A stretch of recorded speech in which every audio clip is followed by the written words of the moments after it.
அது ஒரு வீதிகாலம் இவ்வளவு காரியம் அவன் ஸ்ரத்தையா செய்வாவா.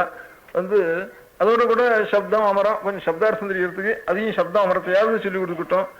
பெரிய வித்வான்கள் கிடைக்கா போனா கூட சப்தம் அமரம் புஸ்தகத்தை வச்சுட்டு இவளுக்கு எழுத்து தெரிஞ்சா போறோம், இதை அவளுக்கு சொல்லி கொடுத்துட்டா போறோம், அது அவளுக்கு பின்னால் உபயோகப்பட்டுக்கும். நீதிசாரம், சப்தம் அமரம், ராமோதந்தம் இதுகளை சொல்லிவிட்டா போறோம். அது வெறும் நெட்டு பண்ணி வச்சா போறோம், அது பின்னால் அவளுக்கு உபயோகமாகுது. இவளுக்கு விற்பத்தி இருக்கணும்னு கூட இல்லை சொல்லி வைக்கிறவளுக்கு. அந்த மாதிரி ஒரு கமிட்டி ஏற்பாடு பண்ணி செய்யணும்னு அபிப்பிராயம். அதனால இப்போ 20-25 வயசு குழந்தைகள் உபநயனமாக இருந்தாலும் 7 வயசு முதற்கொண்டு 25 வயசு வரைக்கும் எத்தனை பேர் இருக்காலும் அத்தனை பேருக்கும் பண்ணிடணும்.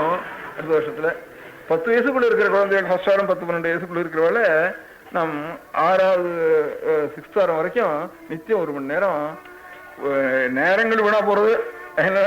ஒன்றும் இல்லாம கடைசியில இப்ப அந்த படிப்பு படிச்சும் ஒன்றும் தெரியறது இல்லை, பிஏ பாஸ் பண்ணாலும் ஒன்றும் தெரியறது இல்லை பையனுக்கு. இது கொஞ்சம் தெரிஞ்சுதானே அது எல்லாமே நல்லா தெரிஞ்சு போயிடும். இப்போ இதுவும் தெரியல அதுவும் தெரியல எல்லாம் உணா போறது. அதனால இது கூட இருந்ததானே நஷ்டமே இல்லை. வைதிகாலாம் அறவை இருக்கான்னு அறவை இங்க இருந்தோ புத்துல இருந்து கிளம்பிட்டு இருக்கான்னு நினைச்சுக்க முடியாது. அவ குழந்தைகளா நாம எல்லாரும் இப்போ வைதிகால குழந்தைகளா நாமெல்லாம் லௌகிகாலா போயிட்டோம். அதனால இன்னும் அடுத்த தலைமுறையில் வைதிகாலும் திருப்பாளோ இல்லாத சந்தேகமா இருக்கு. அது ஒரு ஜாதியா, ஜாதின்னா அது அந்த ஜாதி அது அந்த ஜாதி விட்டு வேற காரியத்துக்கு வந்துடுறது. அதனால எல்லாருமே இந்த காரியத்தை எடுத்துட்டு செய்யணும்னு ஒரு ஆசை எனக்கு. அதுக்கு வேண்டிய கைங்கரியத்தை பண்ணலன்னா நீங்க அங்க பிட்சைக்கு வரணும் இங்க பிட்சைக்கு வரணும் இதெல்லாம் தீர்மானம் பண்ணி கொண்டு வரங்க. அதுக்கப்புறம் நான் பிட்சைக்கு வரேன் ஒரு ஊருக்கும். அதுல இருந்து வெறும் பிட்சைன்னு சண்டை போட்டு இருக்கு. பிட்சையெல்லாம் அப்புறம் ஆட்டம். அது நான் எந்த ஊர்லயாவது பணத்தை வாங்கிட்டாவது உட்காந்து இங்கே உட்காந்துருக்கேன் அது வரைக்கும். அதுக்கப்புறம் உங்க ஊர் பிட்சையெல்லாம் வாங்கிக்கிறேன் இதுல இருந்து. அதனால ஒவ்வொரு பேட்டையிலையும் ஒவ்வொரு ஹைஸ்கூல்லையும் இந்த மாதிரி ஃபர்ஸ்ட் வாரத்தில் எத்தனை குழந்தைகள் இருக்கு. ஒரு செட்டு ஃபர்ஸ்ட் வாரம் 6th வாரம் வரைக்கும் ஆனதுக்கப்புறம் அதுக்கப்புறம் பையனோட சேர்க்கலாம். ஒரு 6 வருஷத்துல ஒரு 10 பையனல் சேர்ந்தா கூட 10 பையனலுக்கு நமக்கு பண்ணி வைக்கிற பிரயோகங்கள்லாம் ஒரு பூஜா கிரமம், திருவாராதன கிரமம், சரஸ்வதி பூஜை, வரலட்சுமி பூஜை, ஒரு சிவராத்திரி, அஷ்டமி இதெல்லாம் பண்றதுக்கோ ஒரு பிதிர்காரியங்கள், ஒரு புண்ணியாசனம், உபாசனம், ஸ்தாலிவாக்கம் இதெல்லாம் பண்ணி வைக்கிறதுக்கு ஒரு உபாகரமா, உபநயனம், விவாகம் இதெல்லாம் தெரிஞ்சுக்கிறதுக்கு ஒரு 6 வருஷத்துல தெரிஞ்சுடலாம். நிச்சயம் 1 மணி நேரம் சிரமமே இல்லை. இது நல்லா தெரிஞ்சுடலாம். அந்த காரியத்தை வாசிக்கிட்டோம்.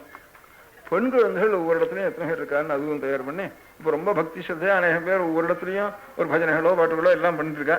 அந்த பெண் குழந்தைகளுக்கு நல்லா இந்த தமிழுக்கு முடியான ஒரு பழைய செய்யுள்களையோ சங்கங்களையோ அதை தெரிய முடியாத யோகியத்தையும் இதே வேறு நல்ல விற்பத்தியும் ஆச்சாரியாளுடைய ஸ்தோத்திரங்கள் பெரிய மகான்களுடைய ஸ்தோத்திரங்கள் எல்லாம் நாம் தனியா தானா அர்த்தம் புரிய முடியாகவும் அப்படி சமஸ்கிருதத்தையும் போட்டு அதுக்கு தமிழ் அர்த்தத்தையும் போட்டு தனித்தனியா பாடத்தையும் போட்டு அதே மாதிரி அந்த சங்க நூல்கள் இருக்க முடியாத இதுகளையும் தனித்தனியா எடுத்து போட்டு அதுல இருந்து அங்க இப்போ ஆழ்வார் எல்லாம் இருக்கா. இப்போ வைஷ்ணவாளுக்கு ரொம்ப ஆண்டாள் அவளுடைய வாக்கியங்கள்லாம் ரொம்ப மனசுக்கு உருகும்படியா இருக்கு.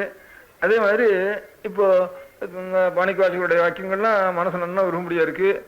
அப்பேரோட வாக்கியங்கள்லாம் நமக்கு அர்த்தம் தெரியாம கட்டி என்ன பிரயோஜனம், யாருக்கு எந்த பூதங்கத்தா போயிடுறதெல்லாம் அந்த புத்தகங்கள்லாம். அதனால நாம எல்லாம் தெரிஞ்சுக்கணும். அதனால இவ வேதத்தையும் கர்மானுஷ்டானத்தையும் தெரிஞ்சுக்கிறதுக்கு இந்த பிராமண உபநயனாகி ஒரு 5-8 வருஷம் வரைக்கும் இவ ஏற்பாடு பண்ணலாம். பெண்கள் குழந்தைகள் எல்லாரும் தமிழ்லையும் சம்ஸ்கிருத்திலையும் சாமான்யமான ஒரு வித்தியாவது ஒரு புஸ்தகத்தை எடுத்துவானா அந்த பழைய விஷயங்கள் என்னங்கிறது தெரிய முடியும் அப்படிக்கலாம். அந்த மாதிரி ஒவ்வொரு ஊர்லயும் இப்போ தமிழ்நாட்டிலாம் நிறைய இடத்துல பஜனை பண்றா, இடத்துல இது பண்றா. அந்த இதோட கூட கொஞ்சம் ஞானத்தையும் நம்ம தெரிஞ்சுட்டோம்னா அப்புறம் நம்ம குழந்தைகளுக்கும் அதை சொல்லிக் கொடுக்கறதுக்கு பின்னால சௌகரியமா இருக்கும். அது ஒரு தலைமுறையில கொஞ்சம் சிரமப்பட்டு தெரிஞ்சுட்டோம்னா சௌகரியமா இருக்கும். அதனால பெண் குழந்தைகளுக்கு ஒரு ஜாப்தா, பிள்ளை குழந்தைகளுக்கு ஒரு ஜாப்தா. பிள்ளை குழந்தைங்களுக்கு இந்த கர்மானுஷ்டானங்கள்லாம் வாத்தியார் இல்லாம போயிட்டா என்ன பண்றது, அடுத்த தலைமுறை நம்ம கர்மானுஷ்டானம் பண்றதுக்கே முடியாது. அதுக்கு இவாளைய நாமே தான் தயார் பண்ணிக்கணும். தனியா வைதிகாலும் தனியா ஒரு ஜாதி தனியா விலக்கி விட்டா அது சீக்கிரத்தில் போயிடுது. அதுக்கப்புறம் ஜீவனம் என்ன இருக்கு, வேற ஏதோ ஒரு ஜீவனம் பண்றவன் இதையும் சேர்த்துட்டா தான் இனிமே இது பிழைக்கும். அதனால இதை செய்யணும் அப்படின்னுட்டு அதுக்காகத்தான் நான் வந்திருக்கேன். அந்த பிட்சை கொடுக்கணும்னுட்டு அதுக்கு ஏற்பாடு பண்ணிட்டு அதுக்கு தனியாக ஆஃபீஸ் வைக்கிறேன். அங்கே வந்து தெரிவிச்சுன்னு எல்லாரும் அவ இடத்துல அவ தெரிவுகள் அவ பார்த்துட்டா போறோம். அந்த மாதிரி ஏற்பாடு பண்ணணும். அங்கங்க ஒரு 10 பையனோ 20 பையனோ கிடைச்சான்னா அந்த 20 பையன்கள் 20 பேருக்கு ஒரு 8 ரூபா ஒரு 20 பேர் கொடுத்து வந்தாலும்னா அந்த பையனுக்கு கொடுக்கலாம், வாத்தியாருக்கும் கொடுக்கலாம், அந்த காரியத்தை நடத்திட்டு வரலாம். அந்த வாத்தியார்கள் அந்த பையனுக்கு 1 மணி சொல்லிக் கொடுக்குற சமயத்துல இந்த கமிட்டி மெம்பர்கள் 8 பேர் இருந்தா ஒரு வாரத்துக்கு ஒருத்தர் இவளும் கூட அட்டென்ட் பண்ணவா. இவாளே அட்டெண்டன்ஸ் எடுக்கணும், கொஞ்சம் மடத்துக்கும் மாதத்துக்கு ஒரு தடவை அனுப்பணும். அதில் இந்த மாதிரி ஒரு காரியத்தை கொஞ்சம் ஆர்கனைசேஷனோட செஞ்சால் கொஞ்சம் இன்னும் கொஞ்சம் நல்லா இருக்கும்.